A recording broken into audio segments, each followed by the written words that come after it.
¿Saben qué es la muerte cálida?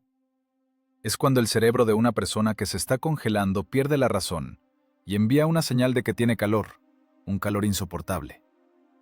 En diciembre del 41, a solo 30 kilómetros del Kremlin, los soldados alemanes encontraban a sus compañeros en los montículos de nieve, completamente desnudos, con una sonrisa de dicha en sus rostros azulados. ¿Cómo fue que el mejor ejército del mundo, que había conquistado Europa, se convirtió en una turba de vagabundos dispuestos a matar por un par de botas de fieltro? ¿Por qué el acero de los tanques alemanes se quebraba como vidrio barato y el lubricante de los rifles se convertía en pegamento? En este video mostraremos qué fue lo que realmente detuvo a la Wehrmacht. No fue simplemente el frío. Fue un infierno donde las amputaciones se hacían con sierras de carpintero sin anestesia y los muertos se convertían en parte de las fortificaciones. Miren hasta el final. La verdad sobre el precio que costaron esos 30 kilómetros hiela la sangre. 30 de noviembre de 1941. El aire no es transparente, zumba. No es un sonido, es la presión física del silencio absoluto en el que se ha congelado el mundo. El cabo primero, Otto Gross, presiona los binoculares contra sus cuencas oculares. El aumento de 6 por de los lentes 6 arranca de la bruma gris unas agujas doradas. Son las cúpulas, el Kremlin. Hasta ellas hay 30 kilómetros. Un solo empuje de una división mecanizada. 2 horas por carretera en condiciones normales, pero no hay condiciones, no hay normas. Solo existe un vacío blanco que devora el calor, la voluntad y el hierro. Los lentes se empañan al instante. El vapor del aliento que escapa de la boca no se disuelve, sino que se asienta como granizo helado en el cristal, en el cuello, en las pestañas. Gross no parpadea. Si parpadea, los párpados podrían pegarse. El líquido que baña el globo ocular se espesa, convirtiendo la visión en un proceso doloroso. Ve el objetivo. Está aquí, frente a él. La ilusión de disponibilidad enloquece más que el hambre. 30 kilómetros son un abismo. Es una distancia que no se puede superar, porque el espacio ha cambiado sus propiedades. El termómetro en el blindaje ha bajado de la marca de menos 42 grados Celsius. Esto ya no es clima, es un entorno químico agresivo. A tal temperatura, las leyes habituales de la mecánica dejan de funcionar. El acero se vuelve frágil como vidrio barato. El caucho se desmorona con el golpe de una bota. La grasa en los nodos de los mecanismos pierde fluidez. Ya no lubrica. Pega. Gross baja los binoculares. El cuerpo metálico del instrumento le quema los dedos incluso a través de los guantes de lana. La piel de los pómulos se endurece, perdiendo sensibilidad. Es la primera etapa. El organismo comienza a desconectar la periferia, salvando el núcleo. La sangre se retira hacia adentro, hacia los órganos, dejando que las extremidades mueran. Pero ahora al soldado no le preocupa su propio cuerpo. Le preocupa el cuerpo de la máquina. Junto a él se alza un tanque. 25 toneladas de ingeniería alemana convertidas en un monumento helado a la ambición. El Panzer IV lleva 6 horas inmóvil. El compartimento del motor está cubierto por una costra de escarcha que recuerda al moho. Dentro de este ataúd de acero se libra una lucha que no tiene nada que ver con el reglamento militar. Es la lucha de la termodinámica contra la mecánica. El mecánico, el cabo Weber, parece el fantasma de un fogonero. Su rostro está negro de hollín y aceite mezclado con barro. Bajo los ojos tiene manchas blancas de congelación, bordeadas de piel roja inflamada. Golpea con una barreta la rueda motriz, tratando de quitar los bloques de tierra congelada mezclada con nieve. El sonido del golpe es sordo, algodonoso. El metal no suena, gime. ¡Gira! Grazna, Gross. La voz se le rompe. Las cuerdas vocales están resecas por el aire helado. ¡No va! Weber escupe las palabras junto con una nube de vapor. El aceite es como alquitrán, el motor de arranque no agarra. La batería murió, la densidad del electrolito cayó. Es un trozo de plomo, no una batería.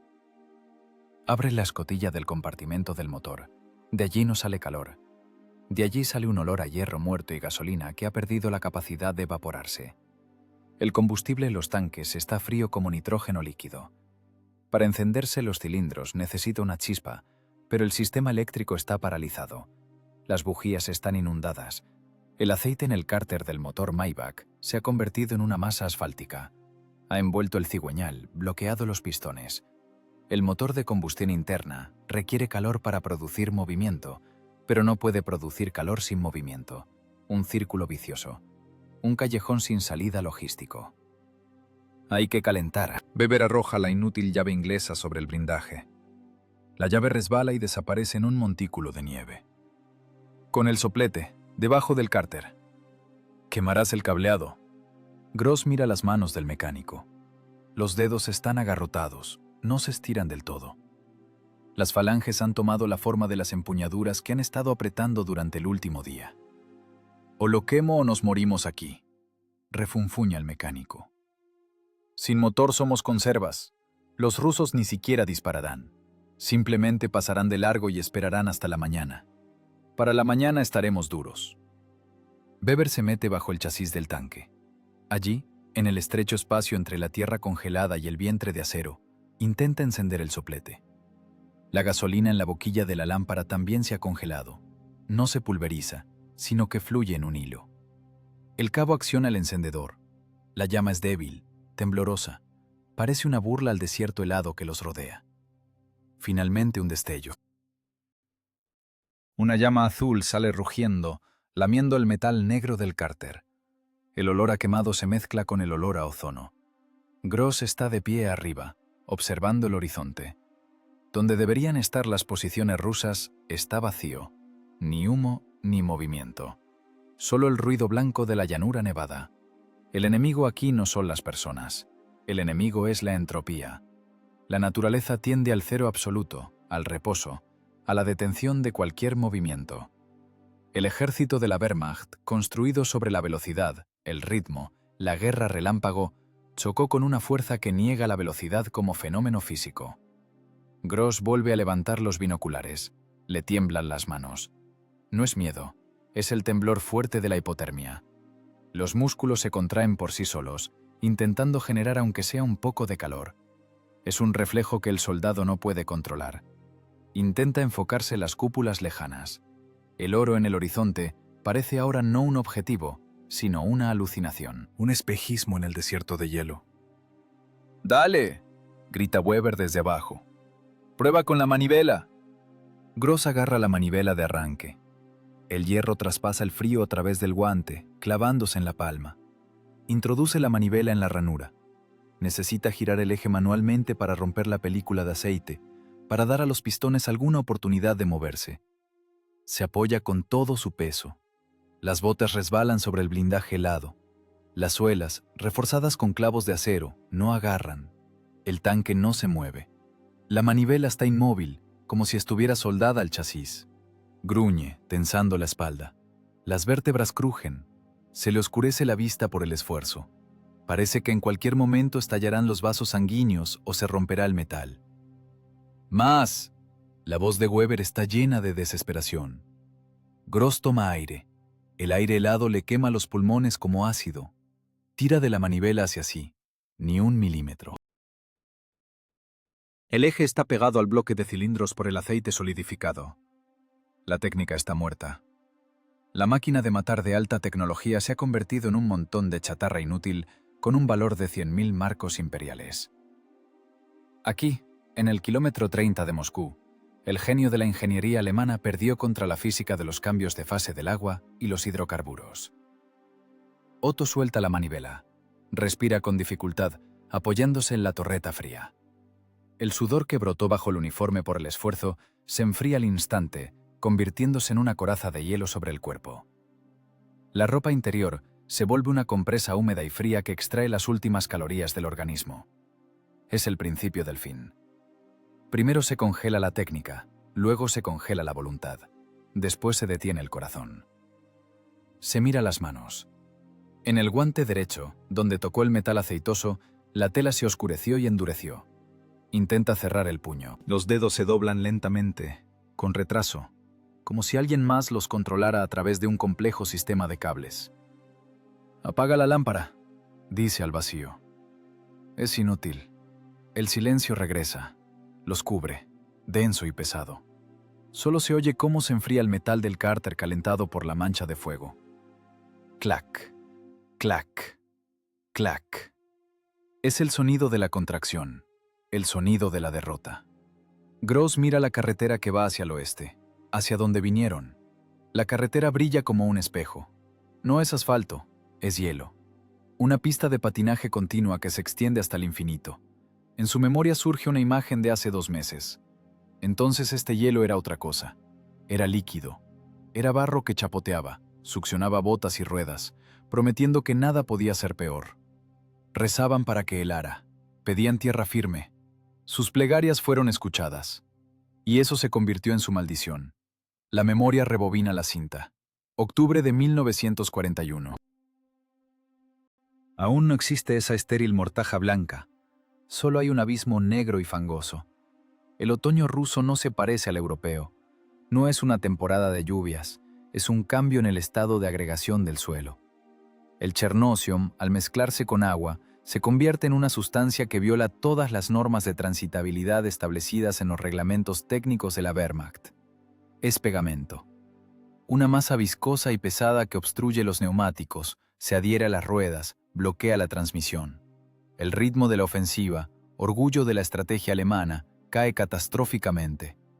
Si en verano las cuñas de tanques recorrían 50 kilómetros al día, cortando la defensa soviética como un cuchillo a la mantequilla, ahora la distancia se mide en cientos de metros.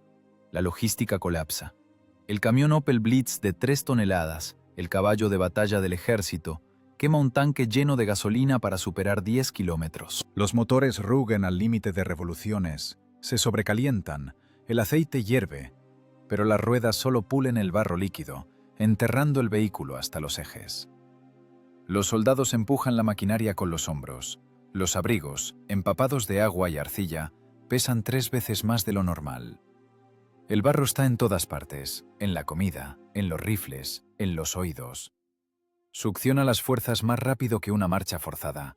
Las columnas se estiran por millas, el suministro se interrumpe.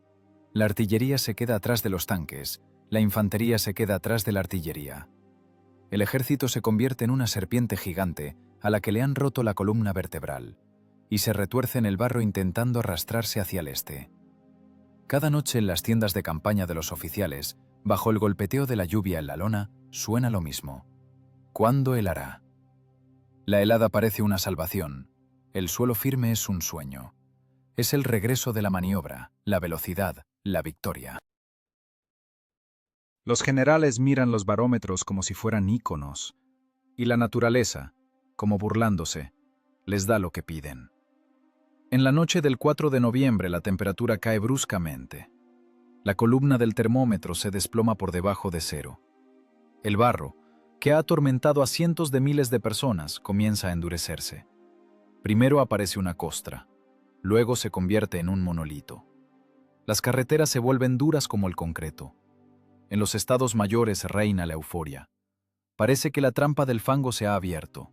Orden, reanudar la ofensiva a toda marcha. Pero la alegría dura exactamente hasta la primera curva cerrada. La maquinaria militar alemana cae en una nueva trampa, aún más terrible que el barro. El chernocium, compactado por millones de ruedas y orugas, al congelarse, no se convirtió en asfalto. Se convirtió en una pista de hielo, pulida, irregular, mortalmente resbaladiza. La columna de suministros del Regimiento de Infantería 132 se mueve en la noche. Los faros están apagados, camuflaje de luz. Los conductores se orientan por las luces traseras del vehículo de adelante. Los camiones van pegados, parachoques contra parachoques. Velocidad 20 km por hora. Parece rápido después del arrastre otoñal. Hans Müller, conductor del camión líder, siente cómo el volante se vuelve blando. No hay respuesta de la carretera. Las ruedas no ruedan, apenas tocan la superficie, listas para perder tracción en cualquier momento. El caucho de los camiones alemanes es sintético, duro. Con el frío se entumece, convirtiéndose en plástico. No hay clavos. No alcanzan las cadenas para la nieve para todos, las esperan desde septiembre, pero los trenes con equipo de invierno se quedaron atascados en algún lugar cerca de Varsovia. El camino va cuesta abajo, una pendiente leve que en verano nadie notaría, pero ahora es una atracción mortal. Müller quita el pie del acelerador. El vehículo debería frenar con el motor, pero en lugar de eso el eje trasero comienza a derrapar. La pesada carrocería cargada con cajas de minas vive su propia inercia. La física es implacable. El vector de movimiento del camión ya no coincide con el vector de dirección de las ruedas. ¡Frena!, grita el suboficial Strauss sentado a su lado. ¡No se puede frenar! Müller se aferra al volante, tratando de enderezar el vehículo con tirones cortos. ¡Nos va a girar! Él conoce la teoría. Si pisa el freno en el hielo, las ruedas se bloquearán y el vehículo se convertirá en un proyectil incontrolable de 4 toneladas. Intenta encontrar el camino, pero no hay camino. Solo hay hielo. El camión lentamente, como en cámara lenta, flota de lado hacia la banquina. El golpe ocurre silenciosa y sordamente. La rueda delantera resbala hacia la zanja. El vehículo se inclina. El centro de gravedad se desplaza. Un segundo de equilibrio, y el camión cae de lado con estruendo. Las cajas con minas se esparcen en la nieve. El vidrio de la cabina estalla, cubriendo al conductor y al oficial con granizo helado. La columna se detiene. Los vehículos de atrás intentan frenar. Se oye un chirrido, el rechinar de metal, golpes sordos. Un camión choca contra la parte trasera de otro. Un radiador está perforado. Sobre el hielo se derrama anticongelante hirviendo, solidificándose al instante en una espuma amarillenta. Strauss sale de la cabina destrozada. Su rostro está cortado por un fragmento. La sangre en el frío parece casi negra. Resbala en el hielo, cae de rodillas, intenta levantarse, vuelve a caer. Las botas, reforzadas con clavos metálicos, estándar de la Wehrmacht, se agarran perfectamente a la hierba y la tierra, pero en el hielo convierten al soldado en una vaca sobre parqué. No puede dar ni un paso sin riesgo de caerse. ¡Idiotas!, grita a la oscuridad, dirigiéndose no a los soldados, sino a la situación misma. ¿A quién se le ocurrió pelear en patines? Los conductores saltan de los vehículos. Pánico. Pero no por el enemigo, sino por la pérdida de control. La gente se arrastra hacia el camión volcado. Levantarlo es imposible. No hay grúa. El propio remolcador resbala, incapaz de agarrarse a la superficie para crear fuerza de tracción. La carretera está bloqueada.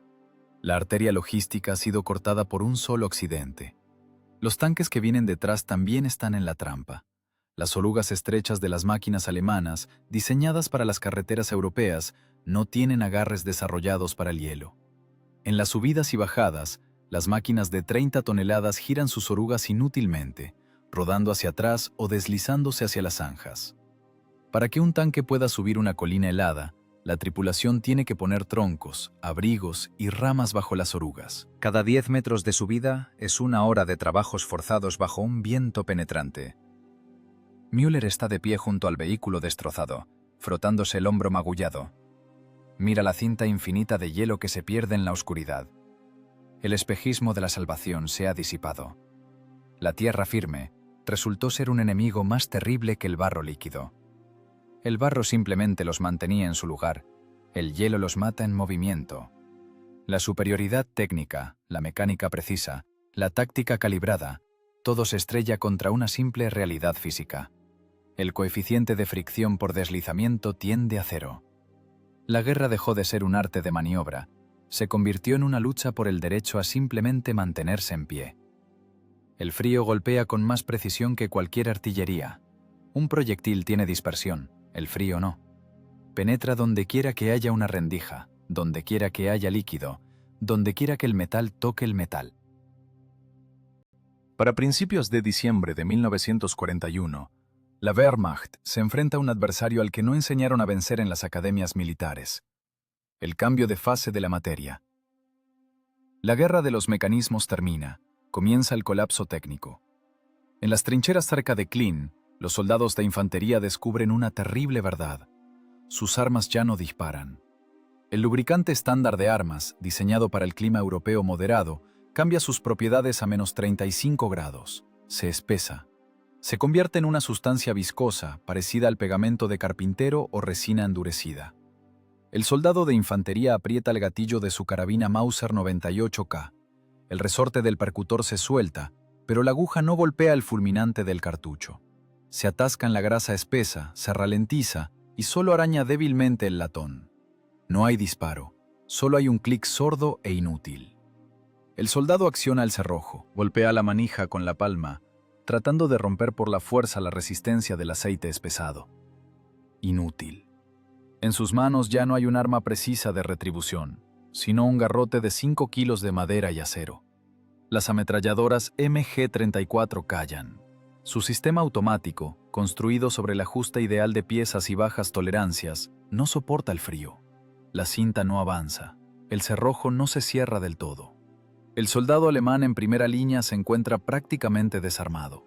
Para hacer un disparo, hay que desmontar el cerrojo y limpiar la grasa completamente, dejando el metal seco. Pero el metal seco en el frío se congela uno contra otro instantáneamente. La artillería muere más fuerte. La hidráulica de los dispositivos de retroceso es un sistema complejo de pistones y líquidos que amortigua la monstruosa energía del disparo. El líquido en los cilindros se enturbia y pierde fluidez. Se vuelve sólido. Cuando el obús de 105 milímetros hace un disparo, el cañón no retrocede suavemente. Golpea la cureña como un mazo sobre un yunque. El acero, vuelto frágil por el frío, no soporta la carga de impacto. Las cureñas se agrietan, los soportes estallan. Cañones costosos y complejos quedan fuera de combate tras la primera salva, convirtiéndose en chatarra. Las dotaciones se paran alrededor de los cañones, temiendo tocar la recámara con la mano desnuda. La piel se adhiere instantáneamente al acero helado. El intento de arrancar la mano termina con jirones de carne viva quedando en el metal. En la retaguardia, donde están las divisiones de tanques, suena un aullido continuo y desgarrador. No es un ataque, es la agonía de los motores. Llegó la orden, no apagar los motores, nunca. Si el motor de un tanque o camión se enfría, encenderlo de nuevo a -40 será imposible sin calentarlo durante horas con fuego abierto. Por eso los motores trabajan las 24 horas del día. El combustible, la preciosa gasolina que con tanta dificultad transportan a través de la Polonia y Bielorrusia nevadas, se quema en vano. Los tanques están parados, pero sus depósitos se vacían. La vida útil de los motores se agota a una velocidad catastrófica. En ralentí, en el frío, el aceite circula mal por el sistema, surge la falta de lubricación. Las piezas rozan casi en seco. En una sola noche de inactividad, el motor se desgasta como si el tanque hubiera marchado 200 kilómetros. Pero incluso un motor en marcha no garantiza la vida. Por la noche, cuando la temperatura cae a valores extremos, en los campamentos se oyen sonidos secos y fuertes, parecidos a disparos de pistola. Los centinelas se estremecen, levantando sus armas. Pero no hay enemigo. Es el sonido de los bloques de cilindros estallando. El agua en el sistema de refrigeración, si no se alcanzó a drenar o diluir con el escaso anticongelante, se congela.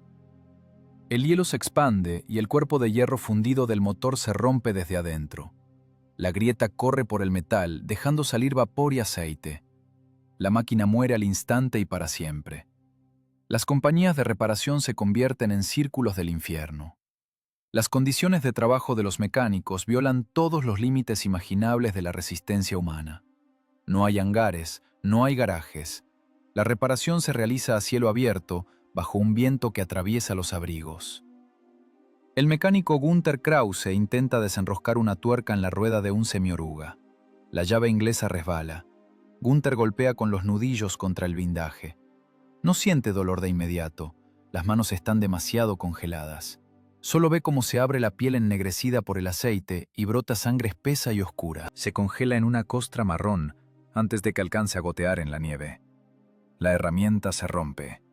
El acero de alto carbono de las llaves inglesas alemanas se vuelve frágil en el frío, como porcelana.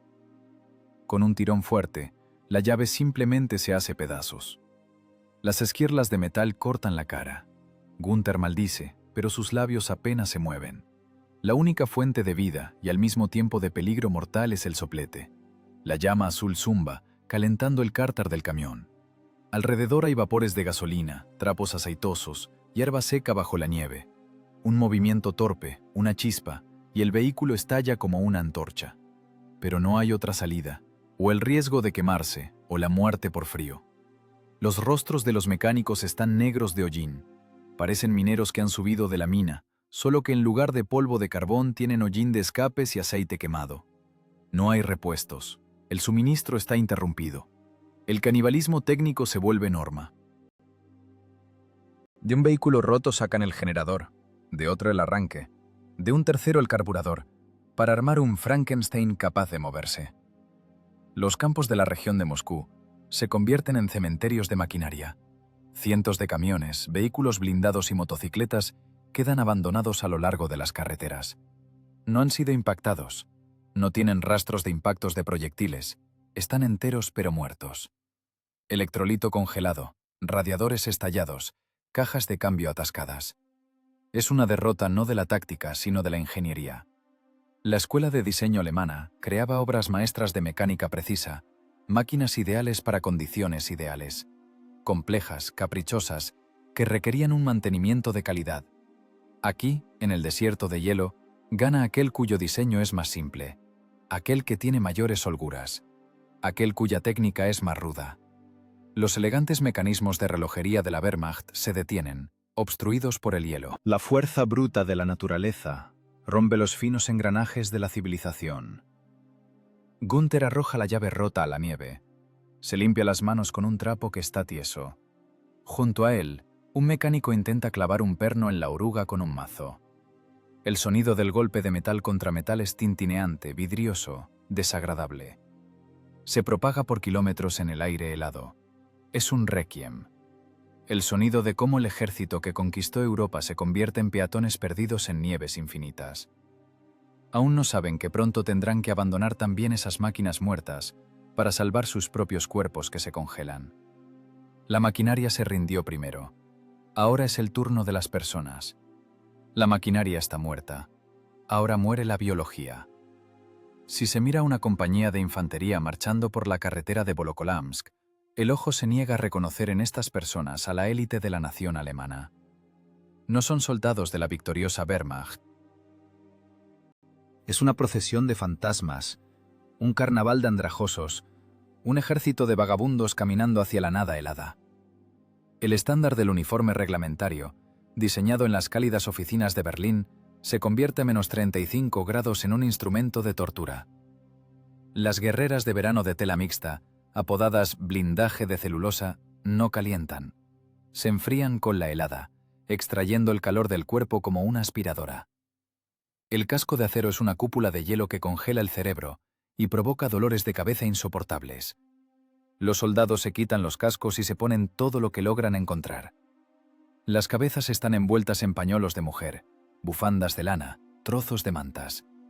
En los pies, en lugar de botas, llevan construcciones monstruosas de paja, trapos y cuerdas.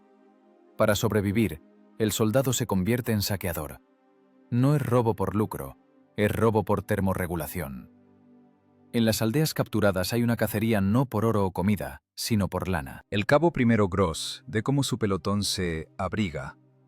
Un joven ametrallador se ha puesto sobre el abrigo una chaqueta colchada de campesino, quitada a un ruso muerto. En el cuello lleva un pañuelo de mujer de plumón, tejido grueso, lana de cabra. Este pañuelo se ve grotesco en combinación con las cintas de cartuchos y la granada en el cinturón, pero salva del viento que corta la piel como una navaja. Bajo las guerreras se meten periódicos. El papel de imprenta crea una capa de aire. El Völkischer Beobachter, con los discursos de Goebbels sobre la pronta victoria, sirve ahora de aislante para los pulmones podridos de la tropa. El ejército pierde su apariencia humana. Las navajas se congelaron, no hay jabón. Los rostros están cubiertos de una costra de mugre y barba espesa, en la que se congelan carámbanos por el aliento. Los piojos se convierten en una plaga de escala bíblica. Viven en las costuras de la ropa interior sucia que no se han cambiado en meses. En el calor de los refugios subterráneos, los parásitos se activan, volviendo loca a la gente con la picazón. En el frío se quedan quietos, pero en cuanto el cuerpo se calienta un poco con el movimiento, la tortura se reanuda. El tifus sigue los pasos del frío.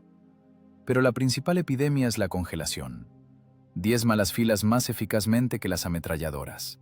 Cada mañana los enfermeros de la compañía tachan de las listas de personal decenas de nombres. La gente no muere por balas, simplemente se desmoronan en pedazos. Hospital de campaña de la División de Infantería 268. Es una gran casa de campo donde los vidrios están rotos y las ventanas cubiertas con mantas. Adentro hay un olor pesado y denso. Es olor a podredumbre dulzona, ácido carbólico, cuerpo sin lavar y miedo. Aquí trabaja una línea de montaje. El cirujano mayor del servicio médico Kramer lleva 3 días sin dormir. Su bata, alguna vez blanca, ahora recuerda al delantal de un carnicero. Está rígida por la sangre seca. En el quirófano, sobre una simple mesa de madera, yace un soldado. Tiene 20 años.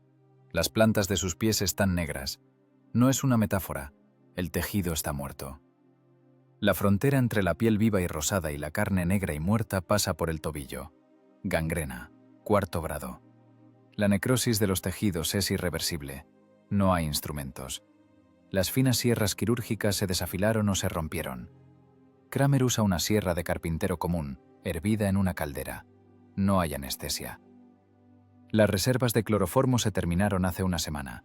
Morfina, solo para oficiales y heridas graves en el abdomen.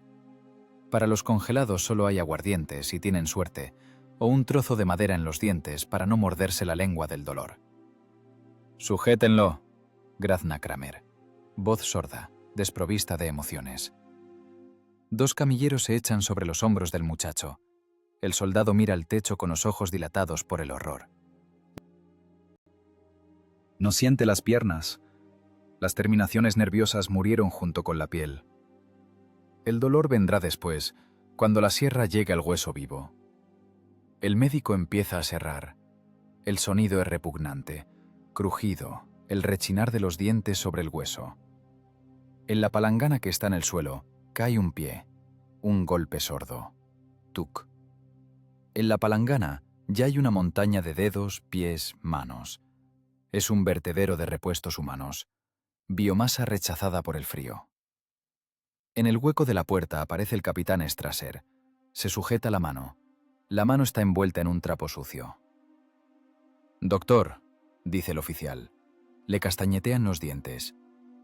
«A mis muchachos se les están poniendo blancos los dedos. Necesitamos pomada, grasa, aunque sea algo». Kramer no se aparta del muñón. Forma un colgajo de piel para cerrar el corte del hueso. Las agujas se doblan contra la carne endurecida. «No hay pomada», responde el cirujano sin volver la cabeza. «No hay grasa. Solo tengo una sierra. Traigan a los que tengan partes negras. A los demás díganles que se froten con nieve». «Con nieve no», grita Strasser. «Con la nieve se les cae la piel. Entonces que orinen sobre sus manos». Kramer arroja el portagujas ensangrentado en una bandeja con alcohol turbio. La orina es tibia. Es la única medicina que nos queda en abundancia. «En siguiente».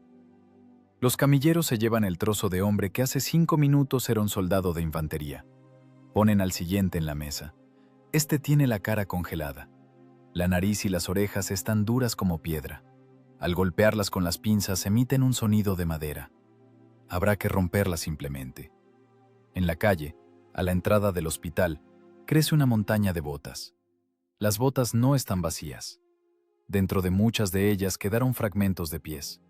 Quitar el calzado de los pies congelados es imposible. Las piernas se hinchan, convirtiéndose en troncos amorfos. Cortan el calzado. Cuero, caucho y carne muerta se vuelven una sola cosa. El soldado alemán, conquistador de París y Varsovia, ahora no sueña con la cruz de hierro, sueña con botas de fieltro. Las botas rusas de fieltro de lana prensada se convierten en el trofeo más deseado. Por un par de estas botas matan, se las quitan a los prisioneros, a los muertos, a los cadáveres aún tibios. Pero hay pocas botas y mucho frío. Por las noches en los refugios, los soldados se dedican a una tarea extraña, primitiva. Intentan conseguir fuego y conservar migajas de calor. Los oficiales hacen la vista gorda ante las violaciones del código de vestimenta. La disciplina se derrite. Si un soldado se envolvió en una cortina robada de la finca de Tchaikovsky en Klin y eso le permite sostener el rifle, que use la cortina. La estética del Tercer Reich murió aquí, en los montículos de nieve. Solo quedó la zoología. El cuerpo humano es una estufa, necesita combustible. Pero las cocinas de campaña se quedaron atrás. El pan que traen hay que cortarlo con hacha. Está congelado por completo. Las latas de conserva se hincharon. Los soldados roen el pan helado, rompiéndose los dientes. La energía no alcanza ni para calentar el organismo, mucho menos para la guerra. El déficit calórico combinado con la hipotermia causa apatía. La voluntad está paralizada. El hombre se sienta en un montículo de nieve a descansar un minuto. Siente calor. Le parece que está en casa, junto a la chimenea. Es la muerte cálida, la trampa traicionera del cerebro congelado. Si no se le patea, si no se le obliga a levantarse, en una hora será un objeto duro del paisaje. Ojos de vidrio mirando al cielo gris y una sonrisa de dicha en un rostro azul. La catástrofe humanitaria se convirtió en un hecho. El grupo de ejército centro ya no avanza. Intentan no desaparecer como magnitud física. La grandeza de Alemania se disuelve en el olor a carne podrida y cal clorada. Y sobre todo esto, la nieve indiferente, blanca e infinita que cubre a vivos y muertos con una misma mortaja. La muerte en la guerra tiene su jerarquía. Hay muerte instantánea, por la bala de un francotirador, que apaga la luz antes de que el sonido del disparo llegue a los oídos. Hay muerte sucia, por metralla en el estómago, mezclada con gritos y vísceras. Pero aquí, en los campos helados cerca de Narofominsk, reina otro tipo de muerte. La muerte silenciosa, la muerte engañosa. No viene con la imagen de una vieja huesuda con guadaña, sino en forma de un calor suave y acogedor que tanto le falta al organismo. El soldado raso del regimiento de infantería Hermann Schmidt está sentado en el fondo de un pozo de tirador. Tiene 19 años. Según la plantilla, debe vigilar el sector de tiro en el borde del bosque. Pero no mira al bosque, mira dentro de sí mismo. Su cuerpo, agotado por semanas de desnutrición y frío, perdió la batalla principal, la batalla por la termorregulación. Toda la noche tembló. Un temblor fuerte e incontenible sacudía todo su cuerpo. Los músculos se contraían con la frecuencia de un cerrojo de ametralladora, quemando los restos de glucosa para generar aunque fuera una caloría de calor. Los dientes castañeteaban tanto que parecía que el esmalte estaba a punto de romperse. Era la agonía de la vida, la última línea de defensa de la fisiología. Pero a las 3 de la madrugada el temblor cesó. Schmidt piensa que ha mejorado. En realidad, es la señal del fin. Las reservas de glucógeno en el hígado se han agotado. La temperatura del núcleo del cuerpo cayó por debajo de los 35 grados. El hipotálamo, el despachador principal del organismo, apaga la periferia. Los vasos sanguíneos están tan espasmados que el flujo sanguíneo en las extremidades se detuvo. Los dedos de los pies y manos ya están muertos, pero Hermann no lo siente. Las terminaciones nerviosas están bloqueadas por el frío. Se siente tranquilo. El miedo que lo mantuvo en tensión los últimos meses, miedo a los tanques rusos, al sargento, a la muerte, desaparece. Llega la indiferencia, la apatía. Es el cerebro, privado del flujo de sangre tibia y oxigenada, que comienza a sumergirse en un estado crepuscular. A las 4 de la mañana comienza la etapa del delirio térmico. Es un fenómeno conocido de la congelación, una broma cruel de la fisiología. El centro de termorregulación enloquece. En lugar de la señal de frío, comienza a enviar una señal falsa de calor. A Schmidt le parece que no está sentado en un pozo helado, sino junto a una enorme estufa de azulejos en la casa de su tía en Baviera. El fuego zumba tras la puerta de hierro fundido. El calor llega a él en oleadas, envolviéndolo, penetrando bajo el abrigo sucio. ¡Qué calor!, susurra. Los labios apenas se mueven. Están azules como ciruelas. Demasiado calor. Hace lo que luego encuentran los equipos funerarios en todas las guerras de invierno. Empieza a desvestirse. Con los dedos entumecidos, rompiéndose las uñas, desabrocha los botones del abrigo. Rasga el cuello de la guerrera. Necesita quitarse ese peso, dejar entrar el fresco. Se arranca del cuello la bufanda de lana, esa misma que le enviaron con el último correo. La bufanda cae en la nieve, parecida a una serpiente gris. Hermann desabrocha los botones superiores de la camisa interior. El pecho, blanco, con las costillas marcadas, se expone al golpe de la helada -30. Para el organismo es un shock instantáneo. El corazón, que ya trabajaba con interrupciones, se salta un latido. Luego el segundo. El ritmo se ralentiza. 50 latidos por minuto. 40. 30. Mete la mano en el bolsillo de la guerrera. Allí, en una billetera de cuero de cerdo, está la fotografía. Su madre. Ella está en el porche de su casa, entrecerrando los ojos por el sol de verano. Schmidt saca la foto. Le parece que de la tarjeta sale luz. Se la acerca a los ojos. Las pupilas están dilatadas. Ya no reaccionan a la luz de las bengalas que se elevan sobre el horizonte. Estoy en casa, mamá. Exhala.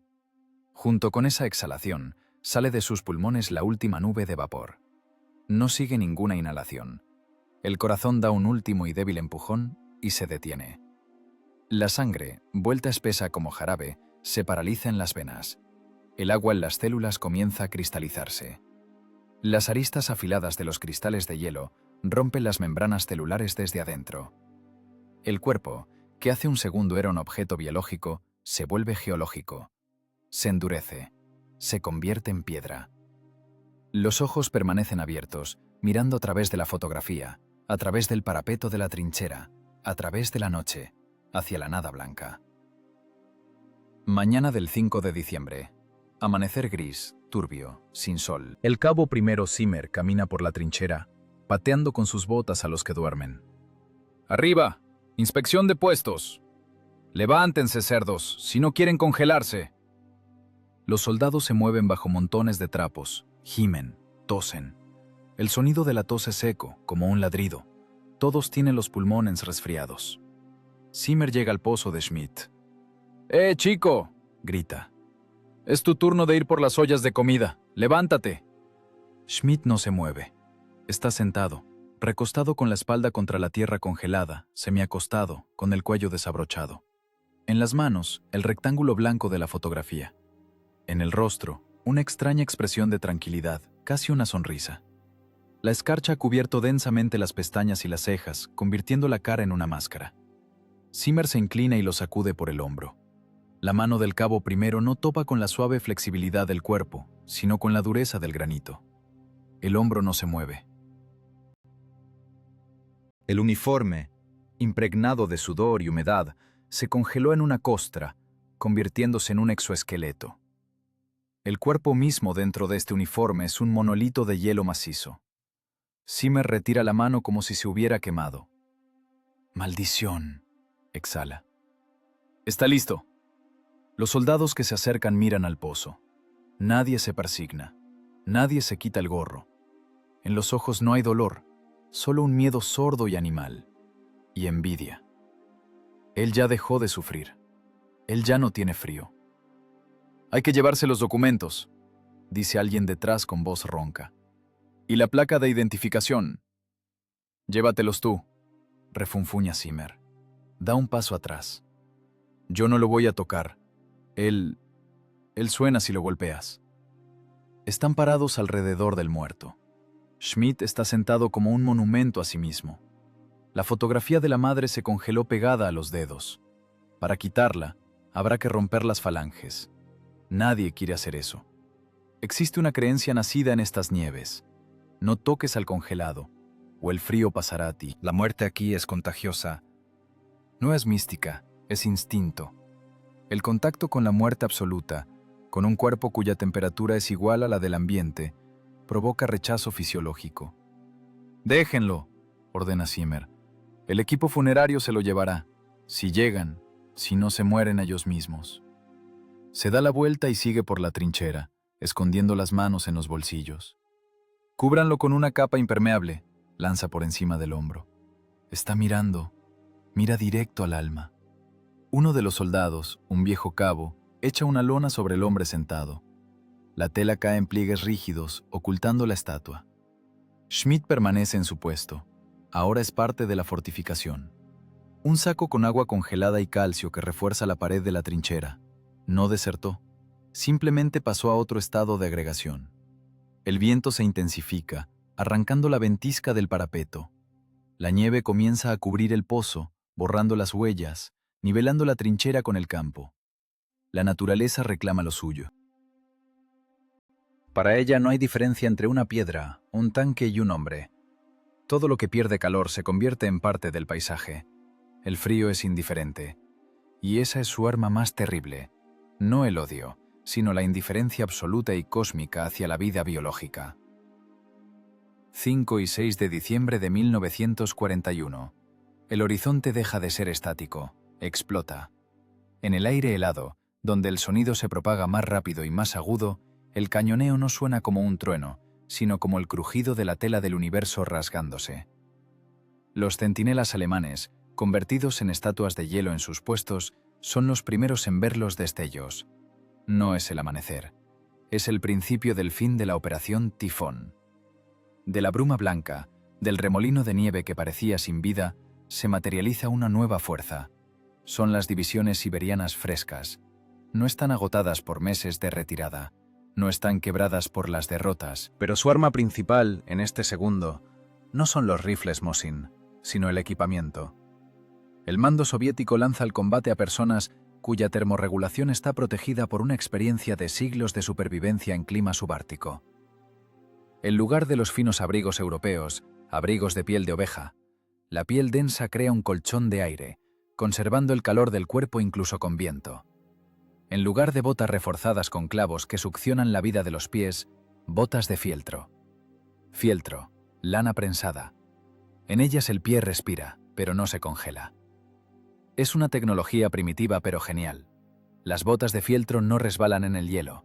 Permiten al combatiente moverse silenciosa y rápidamente, donde el infante alemán cae y se rompe los huesos. En los flancos aparecen batallones de esquiadores. Es la infantería móvil del invierno.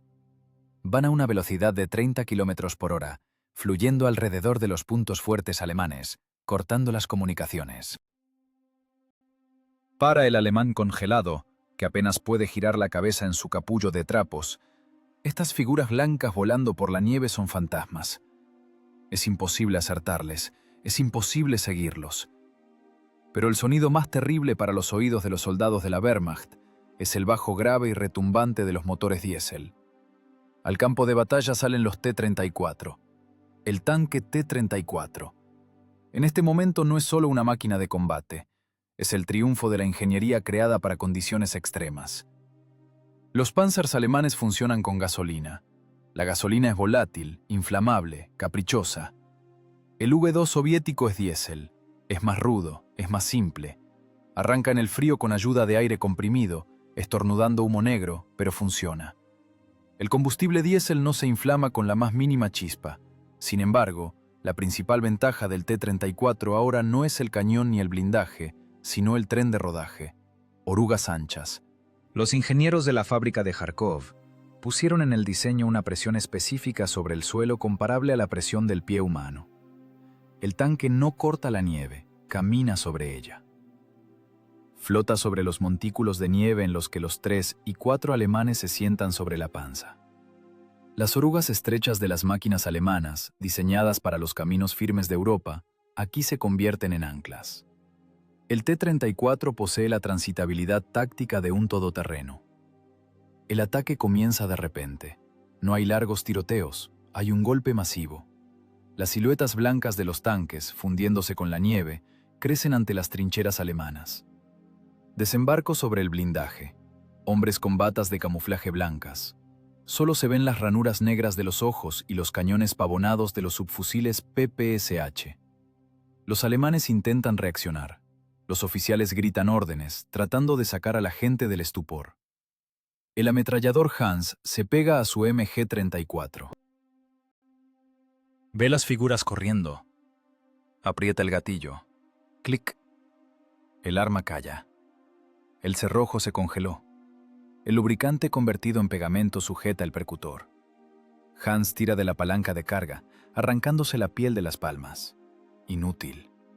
El mecanismo está muerto. Mira a la muerte que se acerca estando desarmado, apretando en sus manos 5 kilos de hierro de alta tecnología inútil. Desde la posición vecina intenta disparar un cañón antitanque PaK-38. El artillero gira al volante, pero gira duro, a tirones. La grasa en el mecanismo de giro se espesó. El cañón se mueve demasiado lento, sin alcanzar el paso del tanque ruso. El disparo retumba, pero el proyectil se va a la nada, haciendo estallar la nieve a 10 metros detrás del vehículo. No habrá segunda oportunidad. El tanque gira la torreta. 76 milímetros de acero y explosivos ponen punto final al duelo. El ¡hurra! Ruso no se parece al grito de las películas. En el aire helado, reflejándose múltiples veces en el bosque, suena como un aullido continuo y vibrante. Es un ataque psicológico. La onda sonora rueda delante de la infantería.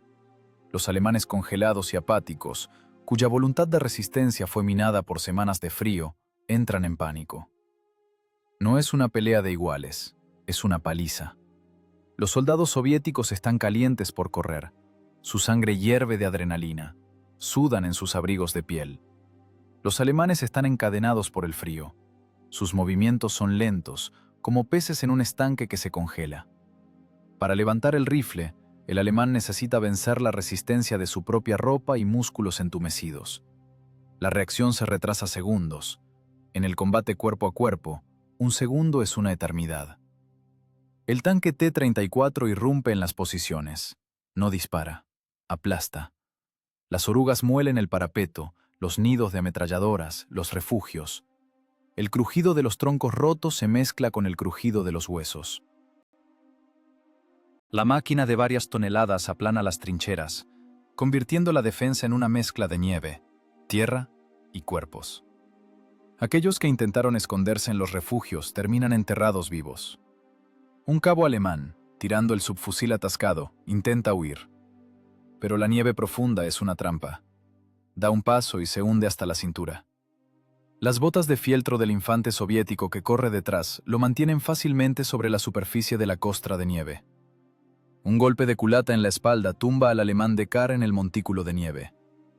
La bayoneta fría entra en el cuerpo fácilmente, sin resistencia. El contraataque de las tropas soviéticas bajo Moscú es el triunfo de la energía cinética sobre la estática. Los alemanes esperaban pasar el invierno enterrados en la tierra. Los rusos no les dieron esa oportunidad. Los obligaron a moverse, y el movimiento para un organismo agotado y congelado sin ropa abrigada significa una muerte rápida. Expulsados de sus madrigueras tibias, privados de refugio, los soldados de la Wehrmacht se encuentran uno a uno con el viento y el enemigo enfurecido. El equilibrio de fuerza se derrumbó en unas pocas horas. El ejército que se consideraba cazador se convirtió instantáneamente en presa.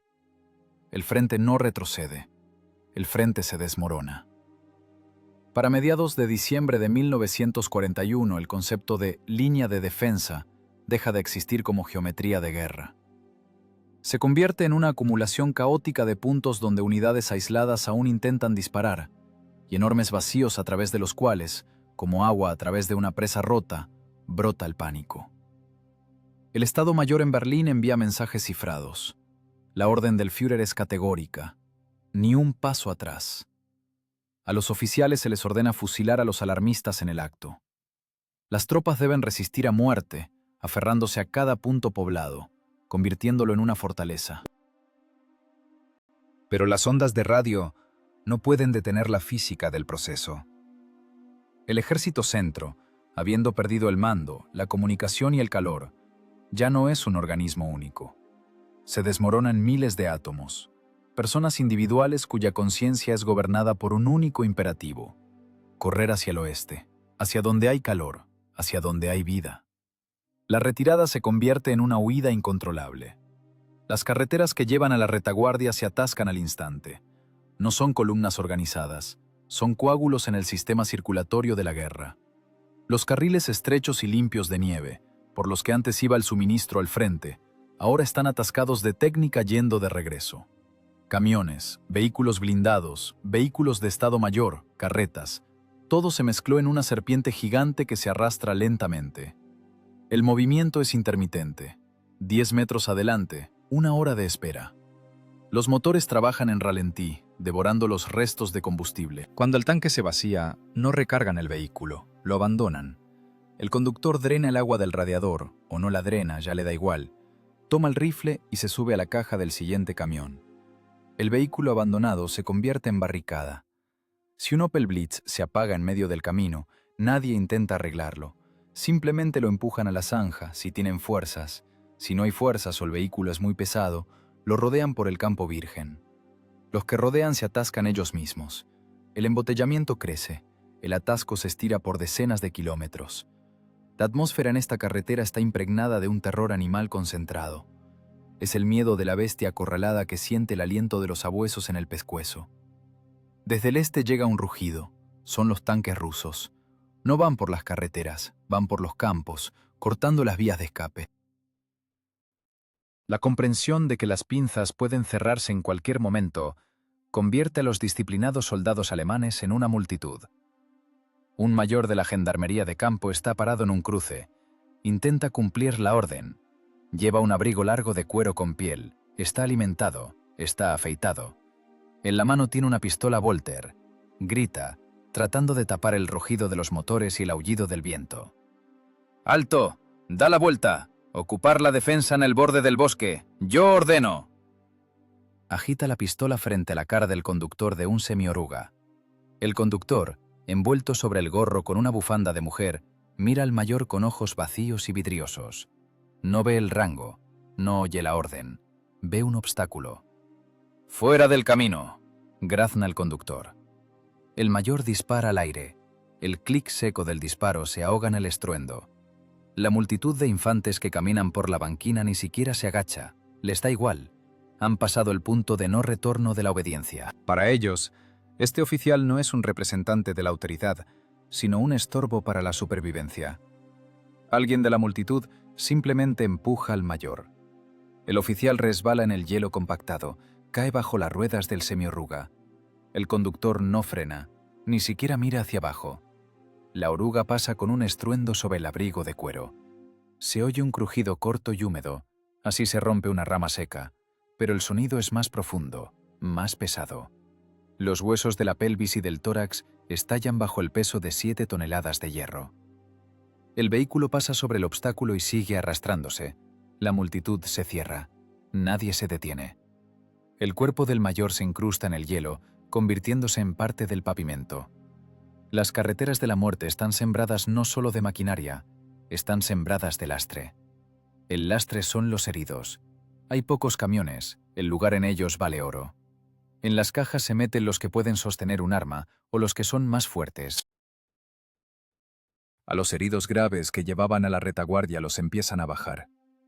Los autobuses sanitarios se atascan en los montículos de nieve.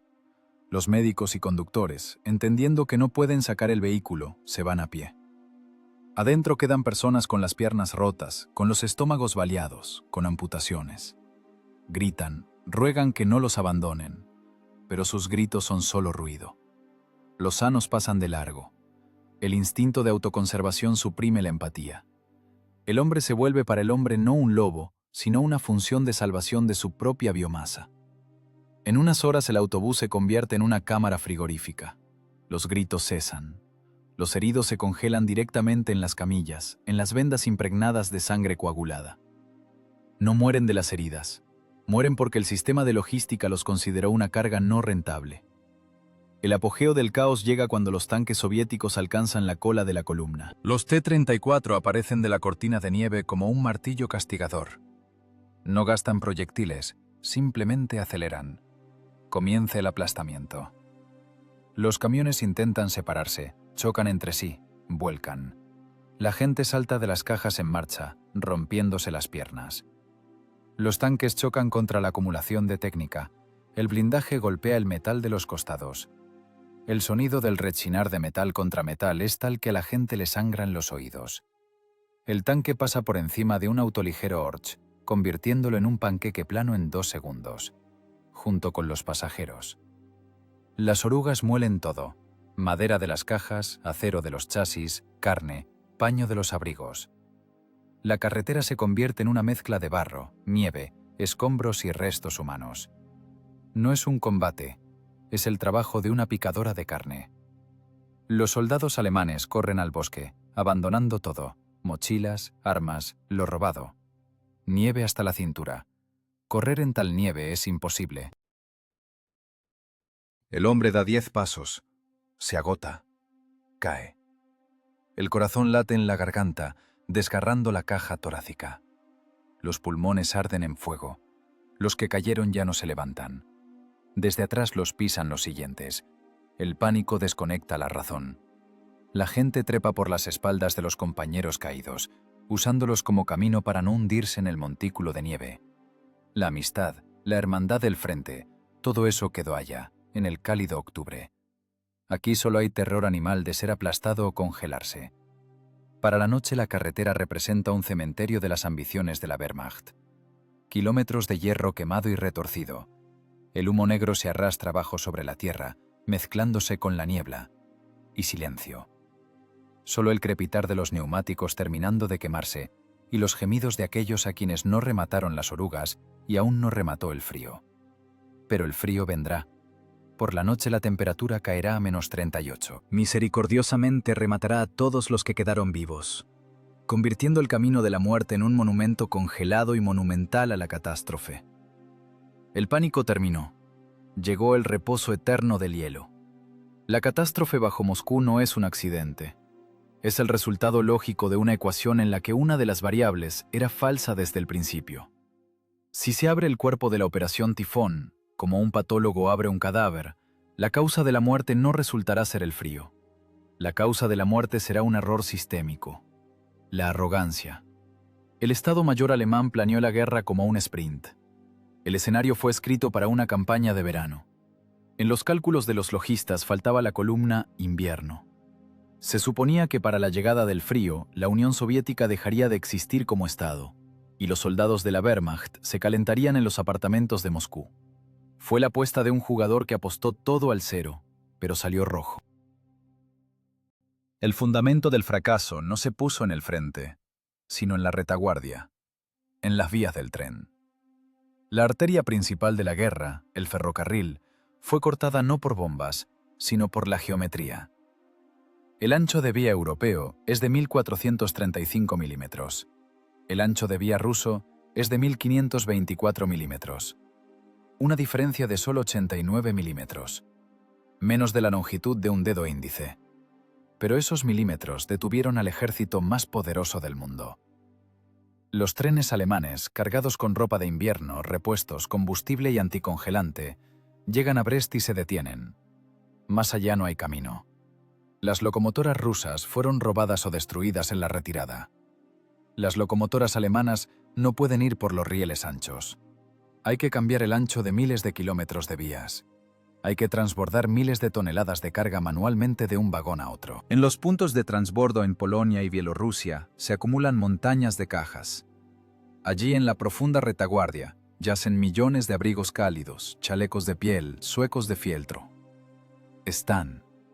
Existen. Pero yacen en los almacenes en Varsovia y Minsk, mientras que cerca de Istra los soldados se envuelven en cortinas robadas. La logística está rota. Entre el intendente con el almacén de ropa y el tirador congelado en la trinchera, hay cientos de kilómetros de vacío nevado que no hay con qué superar. El segundo factor es la fricción. Clausewitz lo llamaba niebla de guerra, pero aquí es resistencia física del medio. Los rusos retrocedían, pero peleaban por cada kilómetro. Cada puente quemado, cada emboscada, cada contraataque desesperado de las unidades rodeadas cerca de Vyazma o Briansk, todo esto devoraba el recurso principal de los alemanes: el tiempo. La Wehrmacht ganaba batallas, pero perdía el calendario. La resistencia furiosa del Ejército Rojo frenaba el ritmo de la ofensiva. El plan Barbarroja patinaba. Si los alemanes hubieran llegado a Moscú en octubre, antes del fango y las heladas, el resultado podría haber sido otro. Pero los rusos vendían sus vidas al cambio de una división por un día de retraso. Pagaron un precio terrible, pero compraron tiempo para el general invierno. Arrastraron al enemigo al invierno, para el cual estaba biológica y técnicamente no preparado. Estado Mayor del Grupo de Ejército Centro. Una casa caliente, requisada a un campesino acomodado. En las paredes cuelgan mapas, marcados con flechas rojas y azules. Pero los mapas mienten. Las flechas azules de los ataques alemanes topan con el vacío. El general intendente está de pie junto a la mesa. Su rostro es gris, las bolsas bajo los ojos negras de insomnio. Frente a él, el comandante. En la habitación hace calor, pero a los oficiales les da escalofríos. Es el escalofrío de la comprensión. ¿Dónde está el combustible? El comandante no grita. Pregunta en voz baja, y esa pregunta asusta más. El grupo de tanques de Guderian está parado. El cuarto ejército está parado. Nos queda combustible para 30 kilómetros de marcha. Los trenes se quedaron atascados en Smolensk, responde el intendente. Juguetea con un lápiz, rompiendo la punta. Los partisanos volaron el puente sobre el Berezina. La restauración tomará una semana. ¡No tenemos una semana! El comandante golpea con el puño el mapa. ¡No tenemos ni un día! Los rusos rompieron el frente cerca de Kalinin. Necesito trasladar reservas, pero no hay en qué llevar las reservas. Los camiones sin gasolina son solo montículos de hierro. Intentamos llevar combustible por aviación, se justifica el logista. Junker 52, pero el clima, tormenta de nieve, la aviación no vuela. ¿Y el uniforme de invierno? Interrumpe el comandante. Ustedes prometieron el uniforme de invierno hace 2 semanas. Mis soldados pelean en algodón de verano.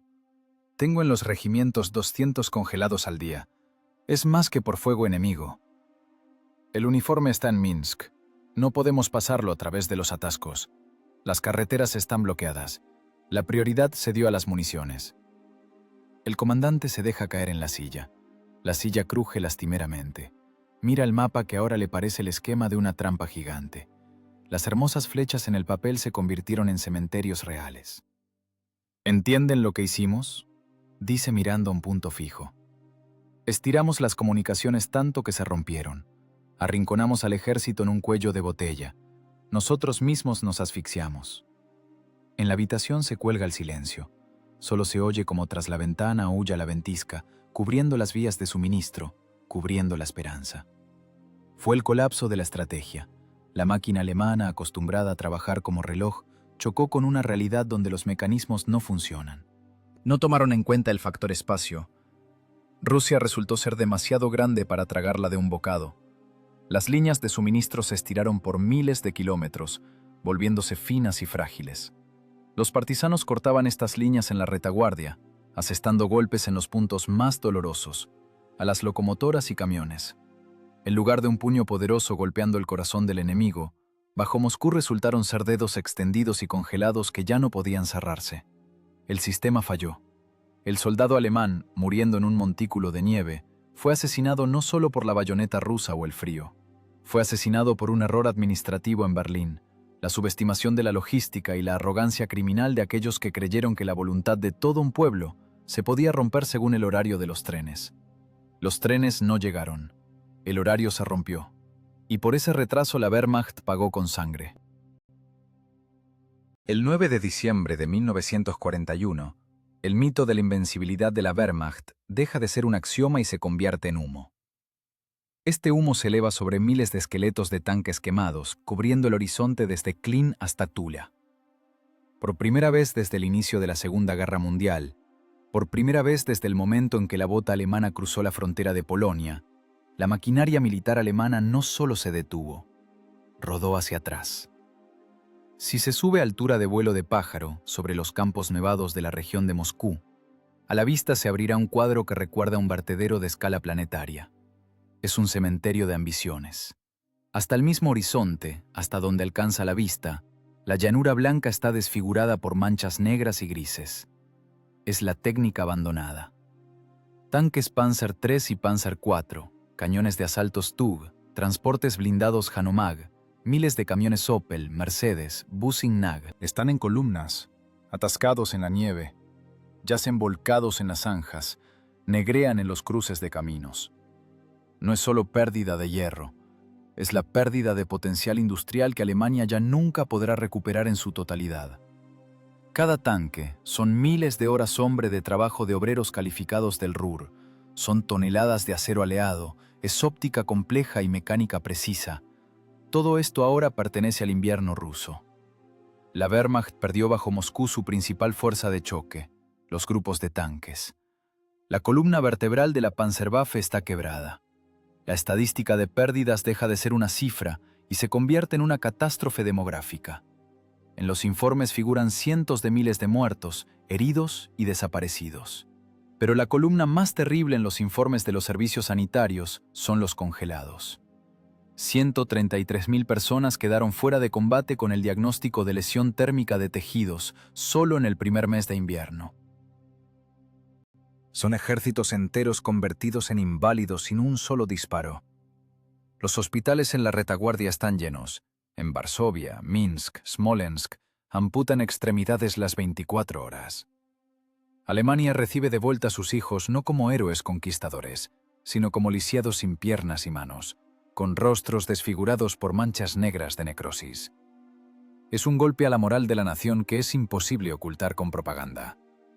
Goebbels puede hablar cuanto quiera sobre la alineación de la línea del frente, pero las notificaciones de muerte y los trenes con inválidos dicen lo contrario. La guerra relámpago está muerta. Se congeló a 30 kilómetros del Kremlin. La noticia de la derrota de los alemanes bajo Moscú vuela por los cables telegráficos más rápido que una bala. Cruza océanos y fronteras. En Londres y Washington, en los estados mayores de los aliados, reina la animación. La barrera psicológica se ha roto. Hasta este momento se consideraba que al ejército alemán era imposible derrotarlo en un choque directo, que su táctica y organización eran impecables. Ahora el mundo ve. El soldado alemán huye. Abandona las armas. Es mortal. Es vulnerable. Este conocimiento cambia el curso de la guerra más fuerte que los suministros de armas. El miedo ante la furia teutónica desaparece. Los aliados entienden. Al Reich se le puede golpear. Se le puede destruir. El coloso resultó no ser de acero, sino hecho de carne que se congela y hierro fundido frágil en el frío. En el cuartel general de Hitler, la guarida del lobo, la histeria es reemplazada por un silencio sepulcral. Los generales buscan culpables. Son destituidos de sus cargos comandantes de ejércitos y grupos de tanques. Guderian, Hebner, Brauchitsch, arquitectos de victorias, son enviados al retiro. Pero el cambio de apellidos no cambia la física. La iniciativa estratégica está perdida. La Wehrmacht pasa a la defensa estratégica. Ahora la guerra será diferente. Ya no será una guerra de motores y avances rápidos, será una guerra de desgaste, guerra de recursos, guerra de fábricas. Y en esta guerra Alemania está condenada, porque sus recursos se quedaron yaciendo en las nieves de Rusia. Miles de locomotoras que no llevaron los proyectiles, millones de litros de combustible quemado en vano, cientos de miles de soldados, los mejores, veteranos experimentados del año 40, que ahora yacen como muñecos duros en la tierra congelada. No hay quien los reemplace. Los reclutas que vendrán a reemplazarlos no saben pelear como sabían los que murieron bajo Yahroma y Tula. La calidad de la infantería alemana cae irreversiblemente. En los campos de batalla llega una calma relativa, interrumpida solo por el aullido del viento. Los equipos funerarios rusos recogen los cadáveres. El trabajo es pesado. Hay que sacar los cuerpos del hielo con barras y picos. A los alemanes los apilan como leña. No los entierran. No se puede cavar la tierra. Simplemente los cubren con nieve hasta la primavera. En medio de este caos y muerte, entre montañas de metal retorcido, vaga el fantasma de la derrota. Mira a los ojos a cada soldado alemán sobreviviente. En sus miradas, ya no hay la arrogancia de los vencedores. En ellos se instaló un miedo profundo y animal. Miedo ante el espacio que es imposible conquistar. Miedo ante un pueblo que no se rinde, incluso cuando la lógica de la guerra dice que ha perdido. Y miedo ante el frío, que siempre está cerca, que espera a que se apague la hoguera o se pare el motor. Moscú resistió. La operación Tifón se ahogó en su propia sangre y aceite congelado. El resorte que se comprimía hacía medio año se enderezó y golpeó en respuesta. Este golpe arrojó a los alemanes cientos de kilómetros hacia el oeste, pero lo principal, les rompió la fe en sí mismos. En el infierno helado del año 41, se quemó no solo la técnica. Allí se quemó la esperanza del Tercer Reich de dominio mundial. La historia dio un giro. El mundo aún no sabe cuánta sangre se derramará, pero el vector ya está marcado. Al oeste, a casa, al olvido. 1975, República Federal de Alemania. Un apartamento acogedor y limpio en un suburbio de Múnich. Tras la ventana, un invierno europeo pacífico, suave, húmedo, desdentado. En la habitación funciona la calefacción central. Las costillas de hierro fundido de los radiadores están calientes, es imposible tocarlas. El termómetro en la pared marca más 22 grados Celsius, microclima ideal. Pero el anciano sentado en el profundo sillón de cuero tiembla. Es Otto Gross. Ese mismo cabo primero que hace 34 años, el 30 de noviembre del 41, miraba con binoculares de 6 aumentos Zeiss las agujas doradas de las cúpulas de Moscú. Sobrevivió. Se convirtió en un error estadístico, un error en los cálculos de la muerte, que debía habérselo llevado junto con la tripulación del tanque congelado. Regresó a casa, pero no regresó entero. Una manta de pelo de camello cubre sus rodillas. Debajo de las rodillas no hay nada, vacío. Las perneras están cuidadosamente dobladas y sujetas con imperdibles. Las piernas se quedaron allá, en una sucia tienda de operaciones cerca de Viasma, arrojadas en una palangana con líquido sangriento. Un cirujano con ojos rojos y manos temblorosas las cortó con una sierra común para detener la gangrena. Gross se estira hacia la taza de café caliente. La porcelana tintinea en el plato. Las manos no obedecen. No es Parkinson. Es la memoria de los músculos. El cuerpo recuerda ese frío. Lo grabó en la subcorteza, en el código genético. Gross da un sorbo, quemándose los labios, pero el calor no va hacia adentro. Dentro de él hay una eterna varilla de hielo. Le duele. El dolor pulsa donde no hay carne. Dolor es fantasma, fenómeno neurológico. Las terminaciones nerviosas cortadas envían al cerebro señales de socorro desde el vacío. Le parece que sus inexistentes dedos de los pies justo ahora, en este segundo, se contraen por la helada a menos 40 grados. Siente cómo se congela el hueso que no existe. Siente cómo se rompe la piel, convertida en polvo hace 3 décadas. El cerebro se niega a reconocer la amputación. Para el cerebro, Otto Gross todavía está parado en esa carretera, en el kilómetro 30. Todavía intenta arrancar el motor muerto. Todavía espera la orden que nunca se cumplirá. Cierra los ojos. La habitación oscura desaparece. Estalla una luz blanca. Una luz cegadora que corta la retina del desierto de nieve. Esos 30 kilómetros, la distancia de una marcha forzada. En el 41 parecían estar al alcance de la mano. Horizonte visible.